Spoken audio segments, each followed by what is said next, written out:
It is now time for Diary of a Wrestling Fan with Bill Chase.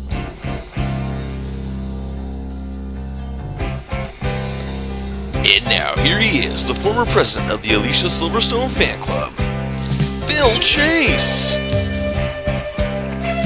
Thank you, Mr. Podcast Announcer, and welcome to another edition of Diary of a Wrestling Fan, the podcast that chronicles my 33 amazing years, almost 34 now, of being a fan of professional wrestling. Thank you for listening on Spotify, on Anchor, wherever podcasters stream. Hit that follow, hit that subscribe, and if you're listening on YouTube, hit that subscribe button right now. And we got a special treat for you today, covering the Women of Wrestling pay-per-view Unleashed that took place in early 2001. Before we get to that, just want to remind you all to take a quick trip over to Pro Wrestling Ontario. That's right, we are on Facebook. Give us a like. We're on Instagram and Twitter. Give us a follow. And more importantly, we are on YouTube. That's right. If you're listening to this podcast on YouTube, scroll to the right of the video screen. You'll see a link to our channel, and check out new episodes of Foundation every Saturday afternoon. Again, we got some great things happening. The Foundry Tournament is underway. 4 matches. The 4 winners meet in the Fatal 4-Way Elimination match on the season finale of Foundation this year. So again, check it out. That's Pro Wrestling Ontario.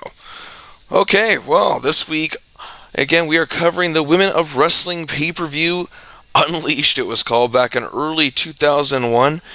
And watching this, it proved 2 things to me. One, my God, you really can't duplicate Glow. And 2, women's wrestling has come a long way. Believe me, it has. Now, this actually, Women of Wrestling was originated by David McLean, who was the brain trust of Glow. And you know what?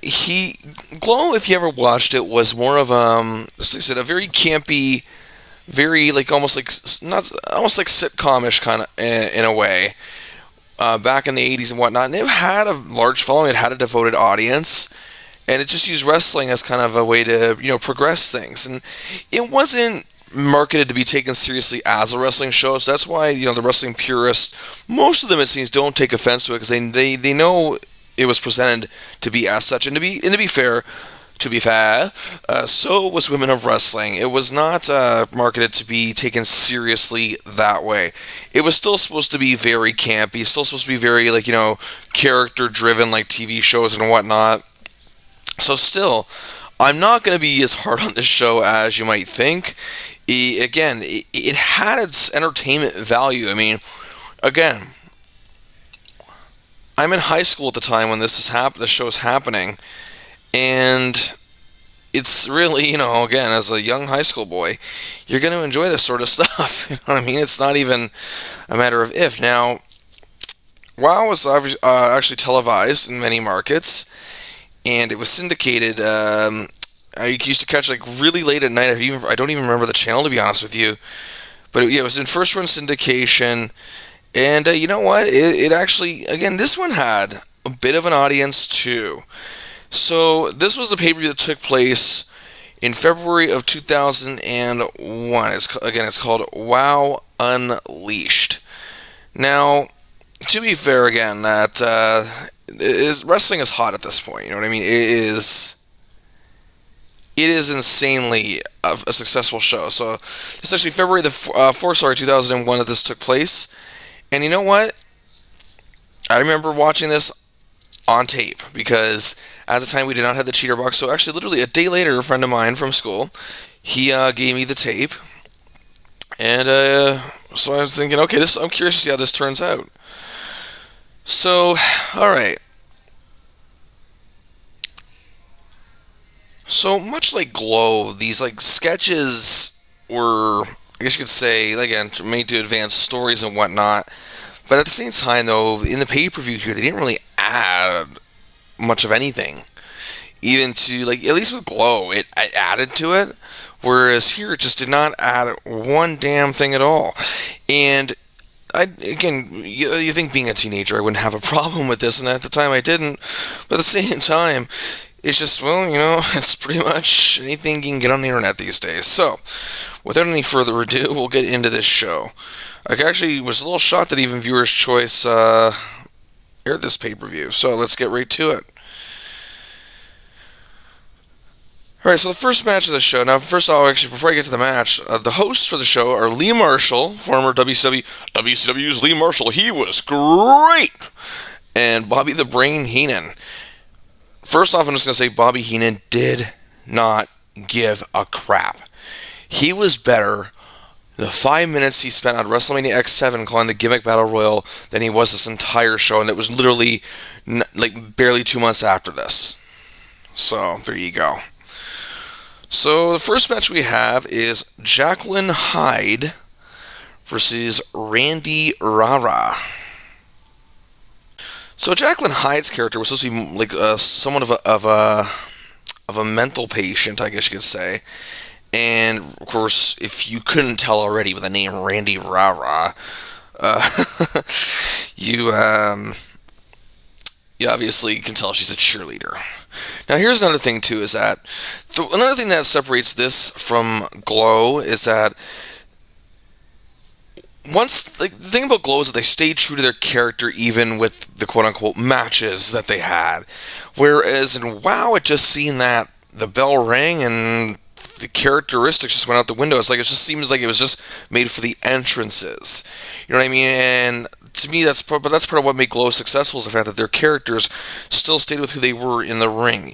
And that's why the matches, while maybe not classics, at the same time, at least they weren't boring. You know what I mean? They definitely were not boring. So, okay, so this match, honestly, it was inoffensive. It was what it was, but again, it's just like they're going through the motions, and I will say this, at least, I'm sorry, that even though, again, like I said, forgetting the characteristics and whatnot, that's one thing, but at least Randy Rara especially seemed like she was, she was putting forth some sort of effort, to do something at least, and that's another thing too, is it's not necessarily that, again, that if you're expecting a lot out of this show or this match, then, well, you're not going to get much out of it at all. So, the match itself, again, was only a couple minutes, so again, inoffensive. Randy Rara wins the match. And that was what it was. Like I said, Bobby Heenan just did not seem to care at all. That, again, he's trying to crack a few jokes here and there. Like I said, he was better in 5 minutes at the Gimmick Battle Royal at WrestleMania a couple months later than he was here. And that pretty much. And Lee Marshall. Okay, so people give Lee Marshall a bad rap on that subject. To me, I didn't. I thought he was fine in his role. Like, again, not everyone can be. Not everyone can be Gordon Solie and Jim Ross. Like, that's.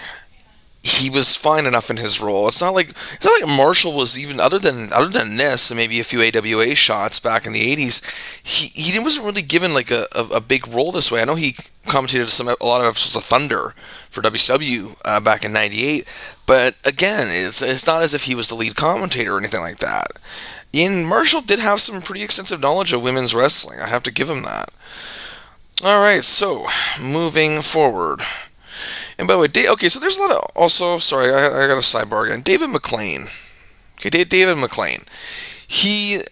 I've always, heard people speculate he's a scummy kind of hack, if you will. But at the same time, though, nobody's really told any stories as to why. And nothing's really come out about him over the years, so I don't get it. And maybe, again, it's like, the recent speaking out movement, that maybe something will come out about him eventually, but as of now, it just seems like it's just people just kind of like maybe trying to play off his TV persona and the fact that he might really be like a worm. Maybe he is. I don't know, but it's just weird that David McLean, he's a hack, he's a scumbag, he's a creeper, but meanwhile there's no incidents or happenings that explain why. Okay, so next up we have a tag team match. It's Farah, the Persian Princess, and Paradise, who's just very tropical looking, taking on the Beach Patrol, which I'm sure you can guess, even if you haven't seen this, it's pretty much a Baywatch gimmick. Ay, and their names are Sandy and Summer. What? I mean, okay, Baywatch was popular lot long before this, but like, it's just a direct homage rather than what could have been a very clever parody. And it's like I said, it's at least Glow had. That's the only thing that, like, we expect this to be campy, but even campiness needs some effort put into it, and it just didn't seem like this was the case. This stuff has aged badly, whereas Glow I can still get a kick out of. Okay, so this match just really, again, it's another quick match. It's pretty much a not recurring theme on this show. I just wanted to fit everyone in. There's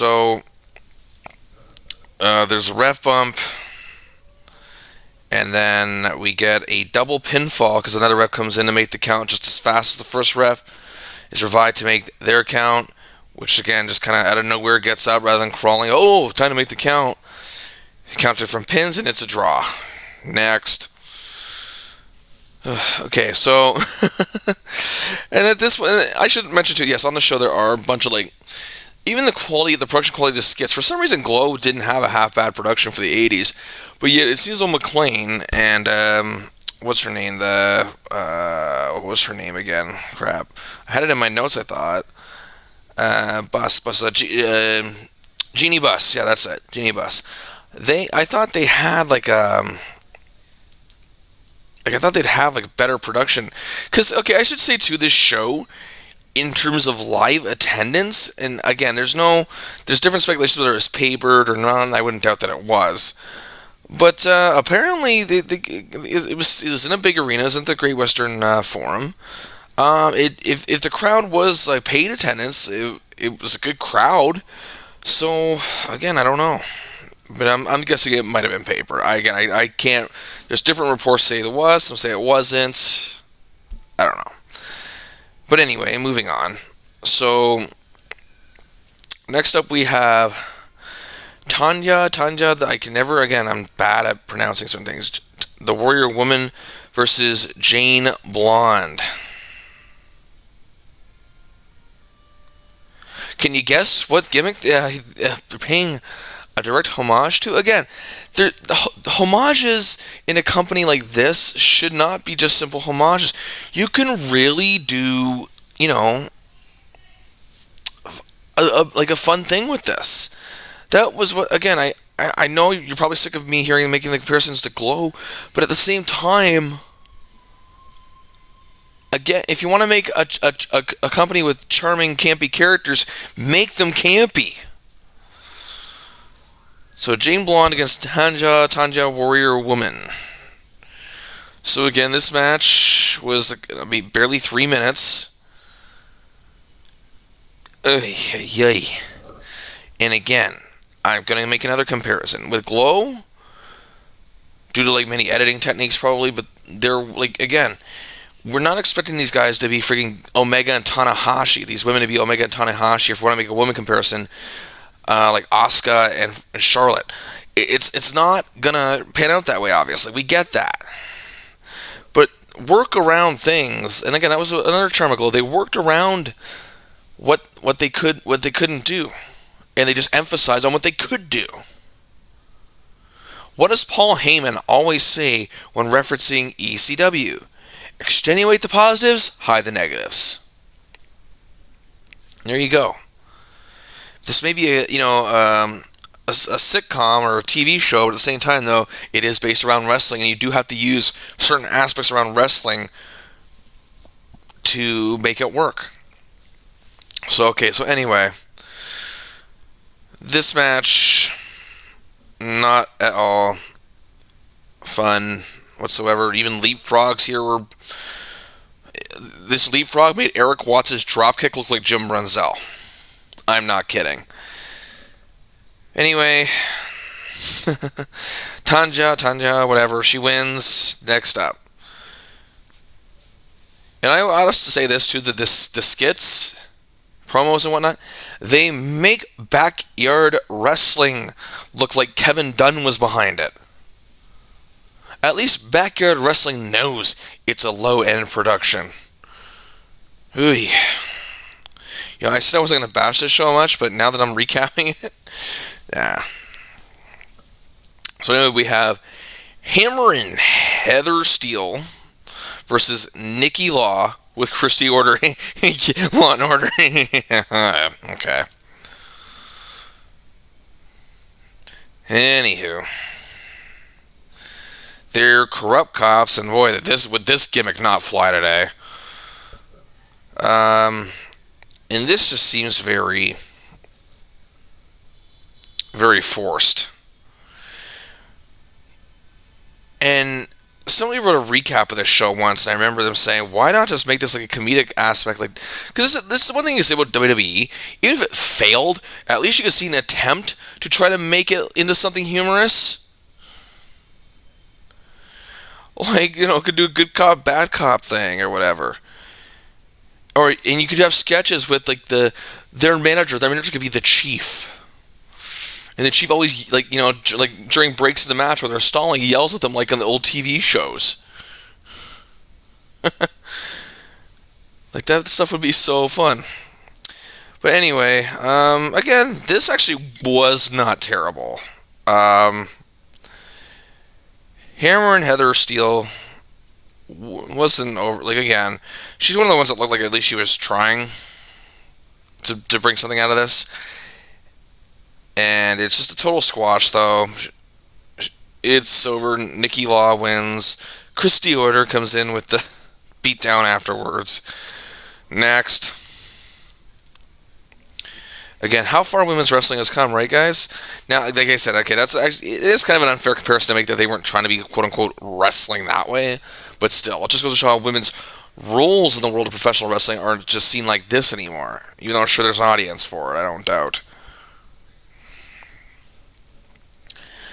So, next up we have Boom Boom and Caliente versus Jade and Lotus. And of course, Bobby Heenan does the old, he can't tell if they're Chinese or Japanese with Jade and Lotus. So, this was actually probably one of the better matches on the show. It was about 5 minutes long. Again, it wasn't blow away, but there was something here. At least these teams had a bit of a spark to them.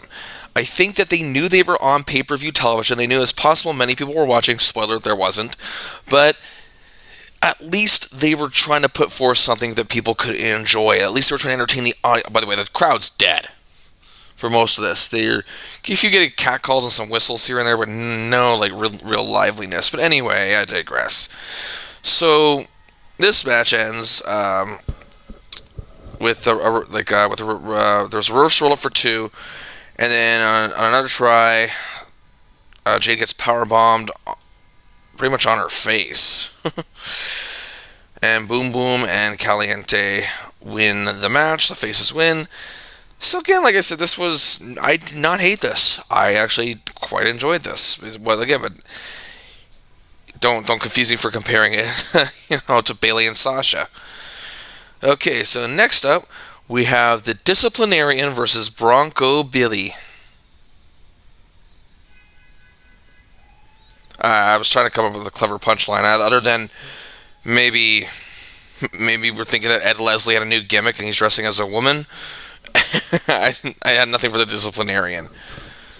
So, it's actually, she was a fairly good, again, attractive young woman playing like a Dean Douglas type gimmick.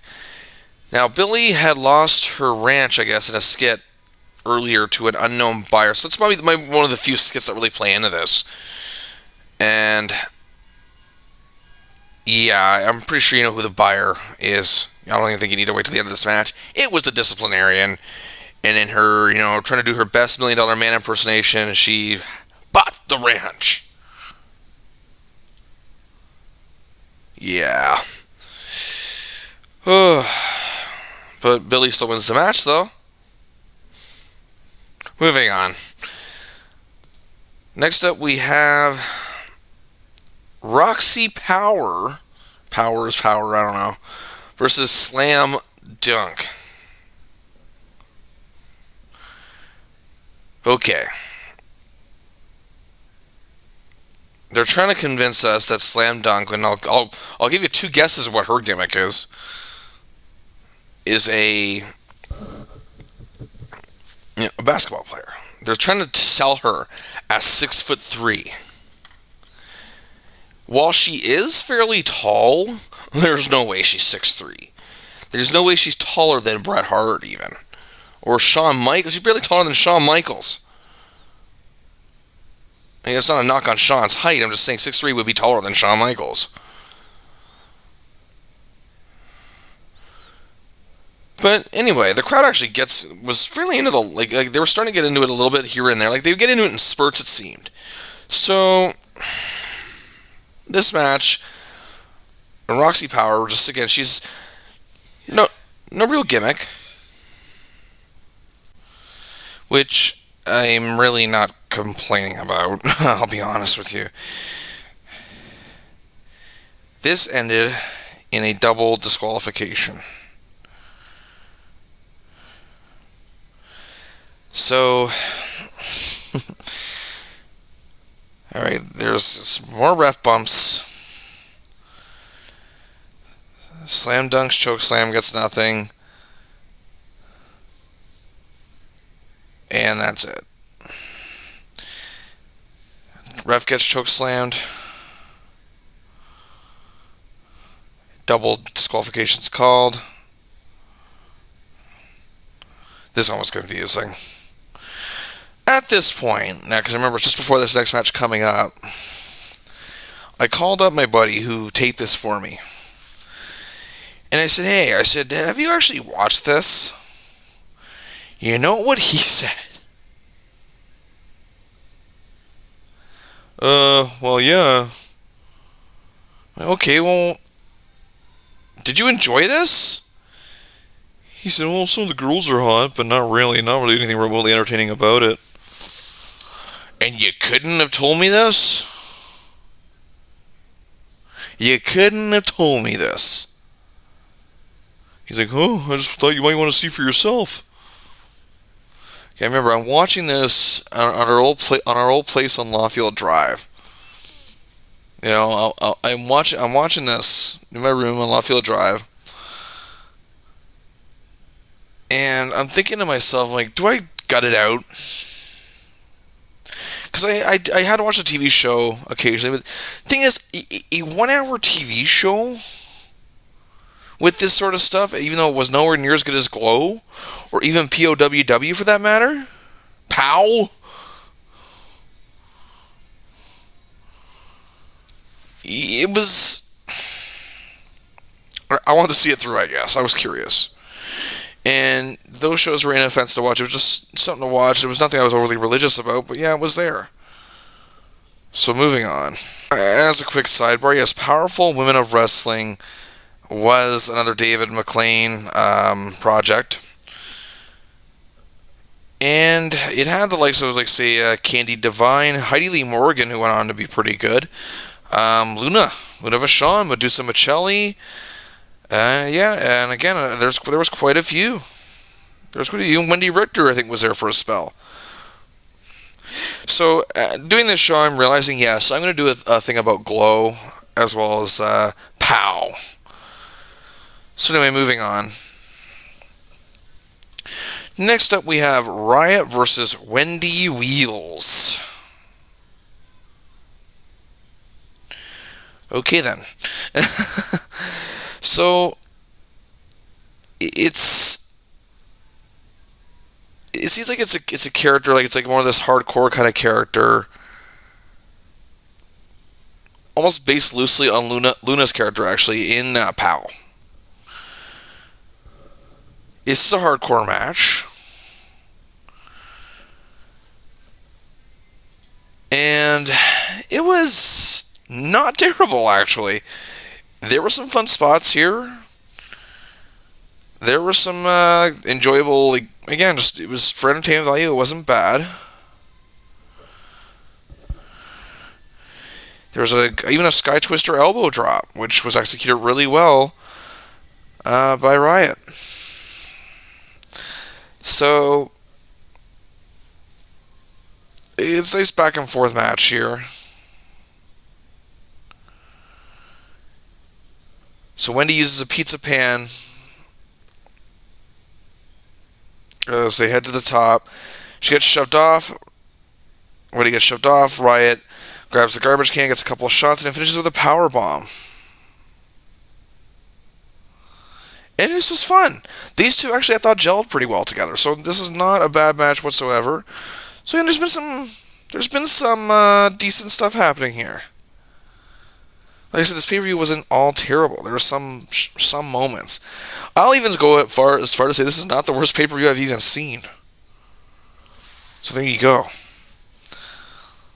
Alright, next up we got Jungle Girl versus Becky the Farmer's Daughter. Again, I'll give you a clue. I'll give you a clue what that gimmick is. So this was just a complete, copy of Brandy May from POW. And maybe there was one in Glow too. I don't know. But anyway, so this match again wasn't terrible. I'll give you a clue what Jungle Girl's gimmick was too. Oh, okay, so I'm going to regret telling this story. Okay, so there used to be this guy who would hang around with Tim Hortons that my friends and I frequented, and he tried to talk to us. He was an older dude. Not older than us, I mean. Like, we were in our late teens, early 20s here.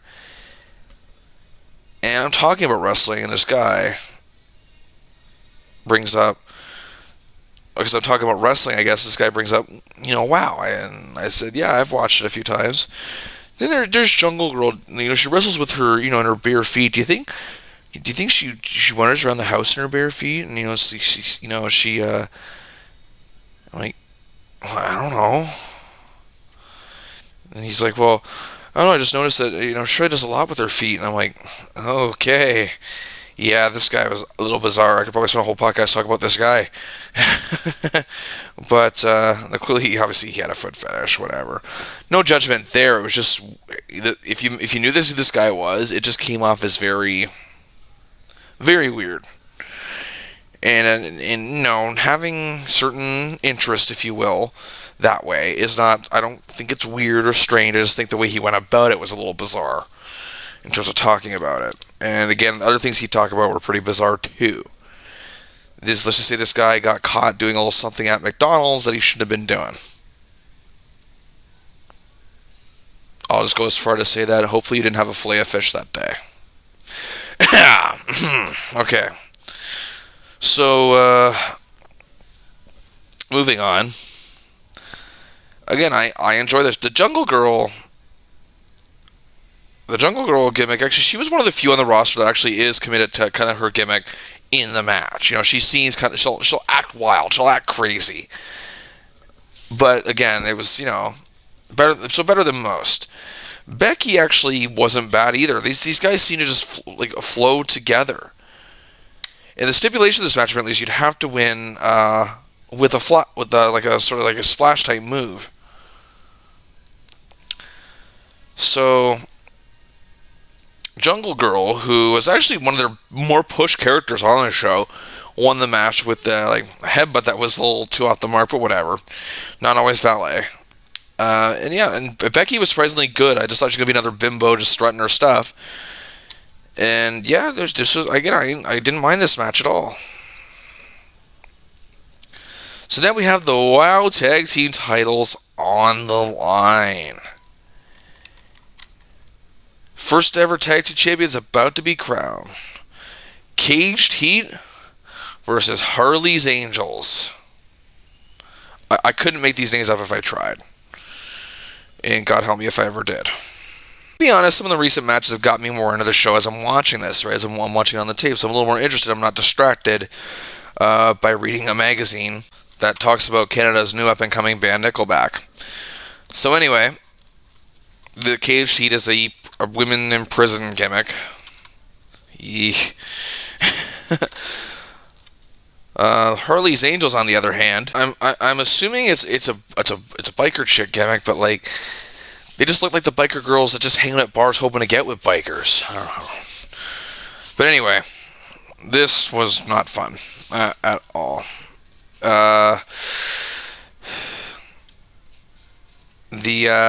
Again, the cage sheet do a switcheroo and get the pin and the titles. This happened. We let it happen. Okay. I will have to say this though. Dealt a lot of pain. Dealt a lot of pain is actually a pretty clever name for it was one half a cage sheet with Loca. Loca with their manager Vendetta. And the Harley's deals was Charlie Davidson. Get it? An Easy Rider. With Thug, who's in the main event later. So yeah, that was interesting. And the one playing dealt a lot of pain here. She actually has gone on to have a pretty decent career in the entertainment industry. Done some acting, some stunt work for some of the Hollywood's top names such as Whoopi Goldberg, Jennifer Hudson, Regina King, Queen Latifah, Oprah. You name it. She's actually done quite a bit in her career, so good for her. At least she's made something out of this. You know what I mean? So good. I try to look at what happened to a lot of these women. I can't find anything. Barely anything. So that's why I wish I could be a little more extensive with some of this, but there's nothing here. Next up, we have the WoW World Championship match.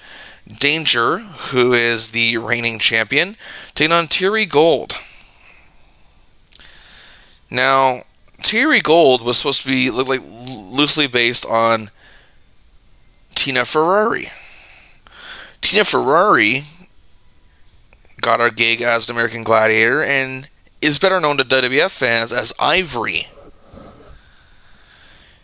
Now, I'll say this about Ivory. She was a good performer. An awesome performer. So, again, it seems like Ferrari, who's one of the biggest stars in Glow and POW, who actually got over huge in the industry, they're trying to find that, they're trying to find that hook that made his other, McLean's trying to find that hook that made his other companies successful. And I get that. I mean, sometimes you got to go with what's familiar, but at the same time, though, I even think some of the biggest loyalists to women's wrestling and McLean's products in general, which did have a following, saw right through this.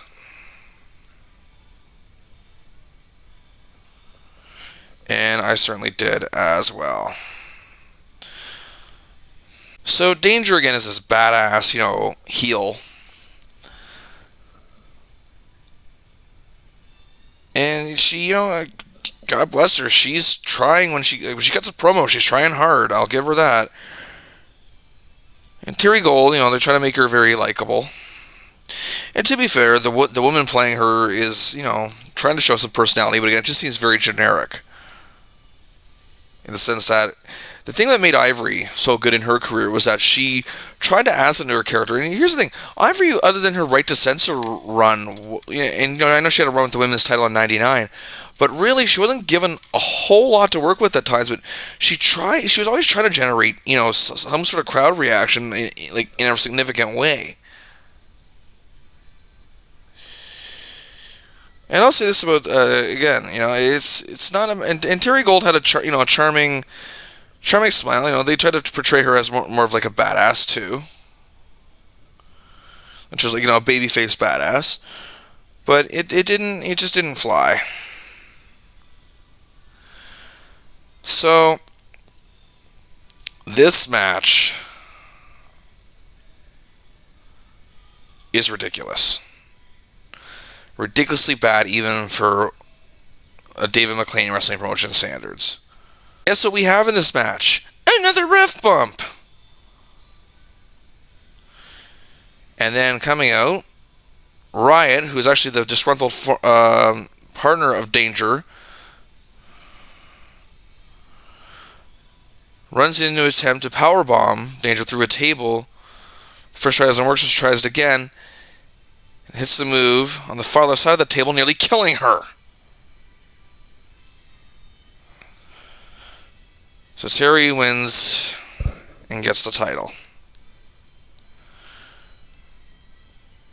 I don't know if this was supposed to be a heel turn or what, but I don't know.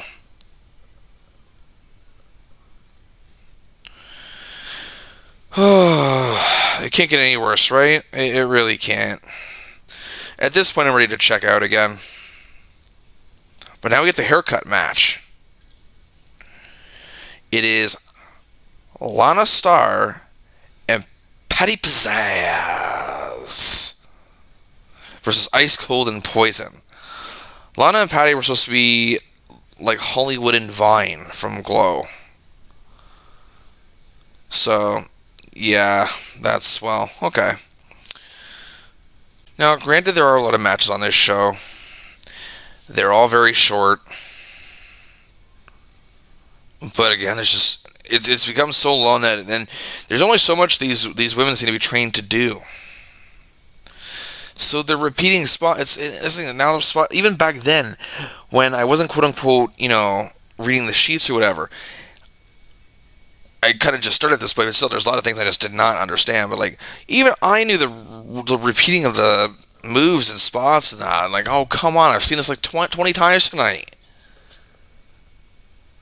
It was getting ridiculous.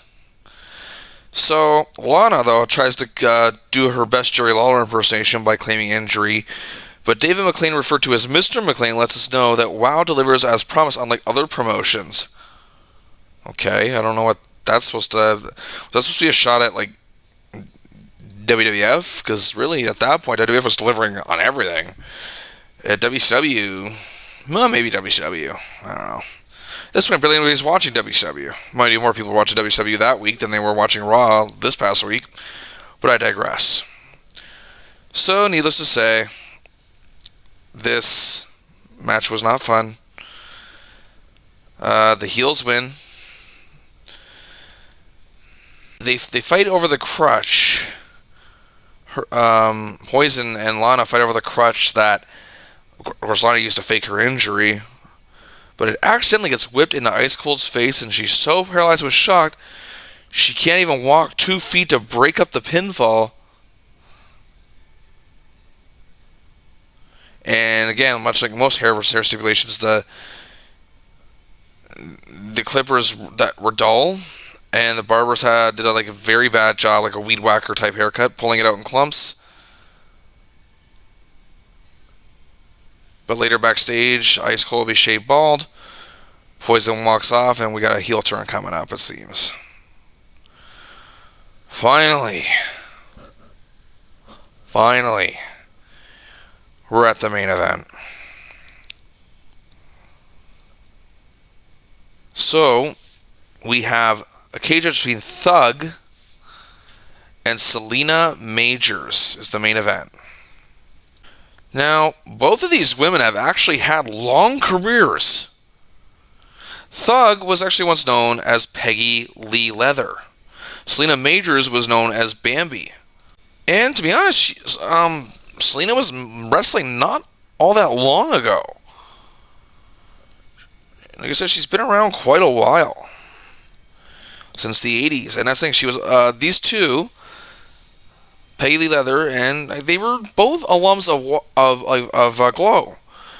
So obviously David McLean trusted them in order to use them for this type of high spot. This is one of the things that really makes sense about this show. Again, if you want to go with what's familiar and you want to go with what's been successful in the past, then obviously you're gonna use that. And to be fair, these two were fine in their roles. It's nothing wrong, particularly wrong with their gimmicks or anything like that. And that's the thing, Bambi actually had runs in AWA, and she had a run in WCW, especially mainly on house shows and whatnot. And these two fought all over the indies. Bambi even had a house show run with Medusa Michelli quite a few times actually.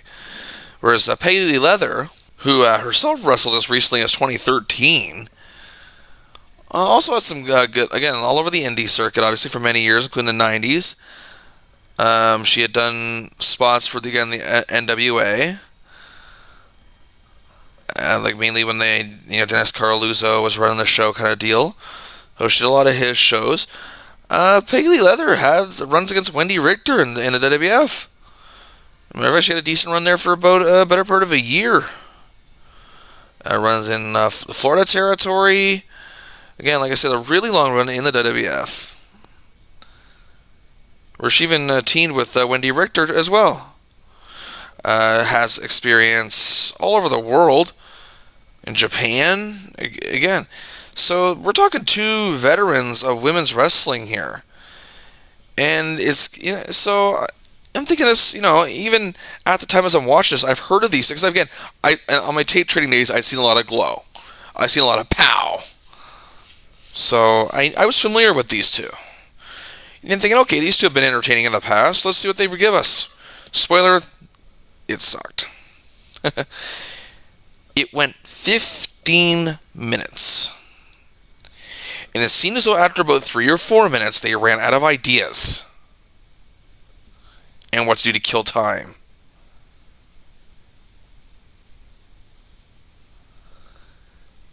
This was it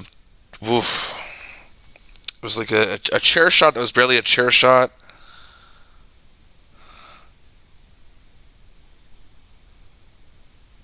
And Thug, Peggy Lee Leather, wins the match. There was some blood here. They tried to make it into like a brutal match. It was brutal, all right.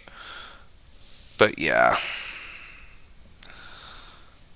So Terry, who just won the title, is actually an enforcer for this match. And Harley's Angels, who is Thug manages, are also at ringside, and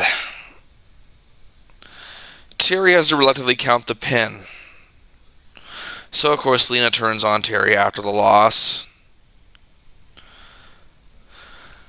I swear this almost made Kennel from Hell look like Shawn Michaels and The Undertaker in terms of cage matches. I say almost, not quite.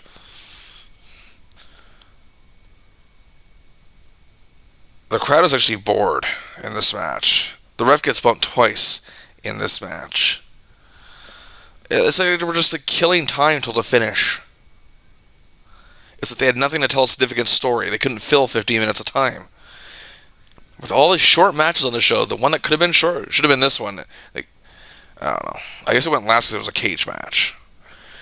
Either way, after this is over, I hit the stop button. I didn't throw my VCR remote, but I just kind of tossed it down on my bed. And I think I popped in actually a tape. I think I popped in a tape of, I think it was WrestleMania 7, just so I could forget this. Sure enough, WOW did not last much longer than that. At least not in this inception of it. So the show did so bad that David McLean and Jeannie Buss, they lost a lot of money.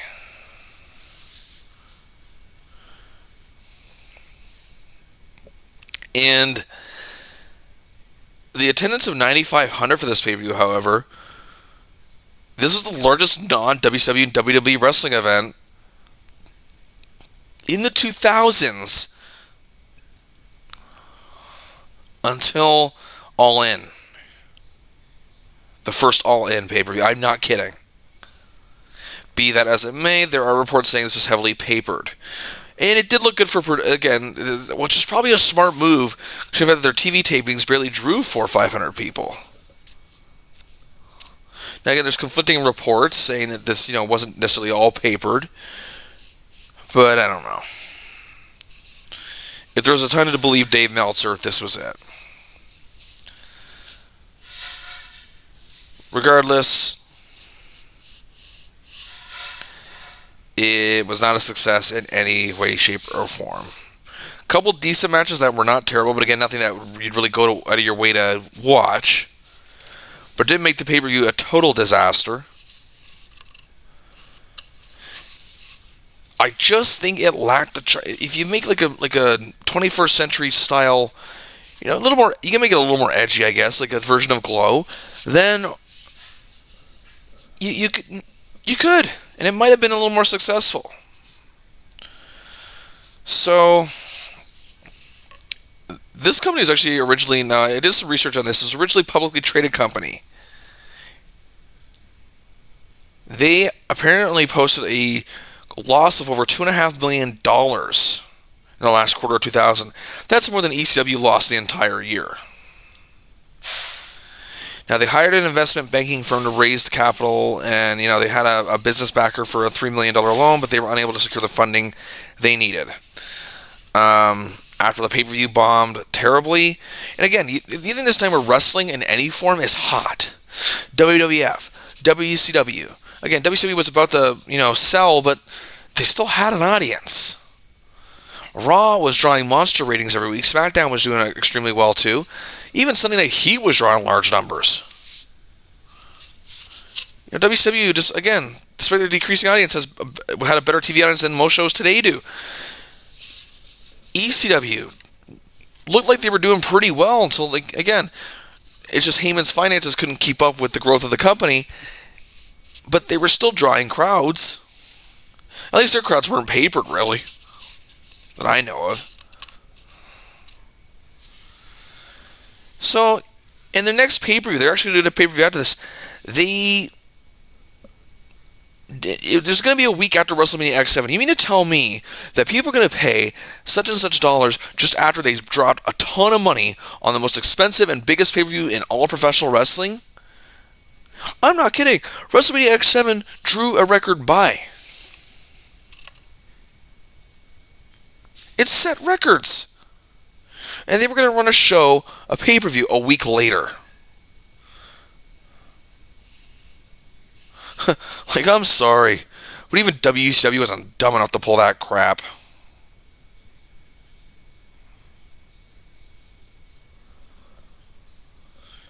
Even I think WCW ran a Spring Stampede pay-per-view, I think 2 weeks after WrestleMania, and it bombed. So there you go. But the stripped out memory lane was quite fun as usual. No, but I'm not done with WOW yet. So, sadly, their next taping got canceled. And that was it. That was it for the longest time. Well, until not so long ago. So, the promotion remained dormant until 2012.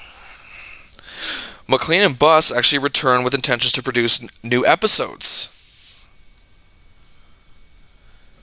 And there was a WOW Pandemonium tour. This version of WOW, while still not what I would call amazing, much better. They play up a little more of the campiness, but yet they also have, again, serious talents. They've had many great talents come in, such as Havoc, such as Tessa Blanchard even.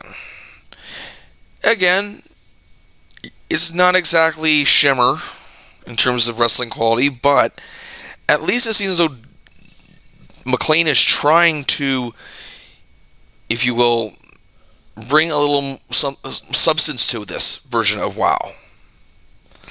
I haven't seen all of it. I've seen quite a bit of it. Selena Majors is one of the trainers. And despite what I said about her match here, at least she has the experience. So there you go. I didn't. This new incarnation of WOW, I suggest you check it out because it blows the original out of the water.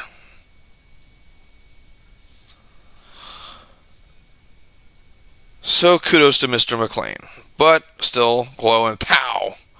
I say POW because there's two W's at the end. Much better. Much better. So that's going to do it for this week's episode of Diary of a Wrestling Fan.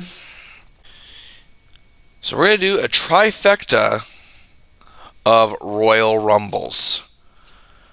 First, we're going to talk about 2014, which is best known as CM Punk's last night with the company, aka the Daniel Bryan protest show.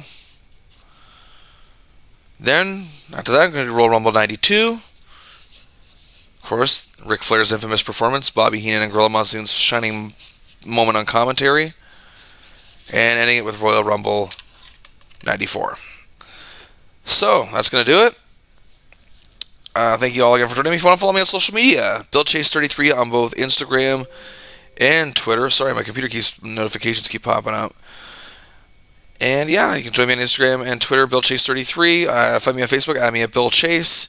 Again, I love to talk wrestling, love to talk a lot of old wrestling too. So, yeah, I thank you once again for joining me. So until next week, this is your friend of mine, Bill Chase, quoting my favorite fellow native Hamiltonian, even though he was technically from Dundas, when I tell y'all, don't you dare miss it.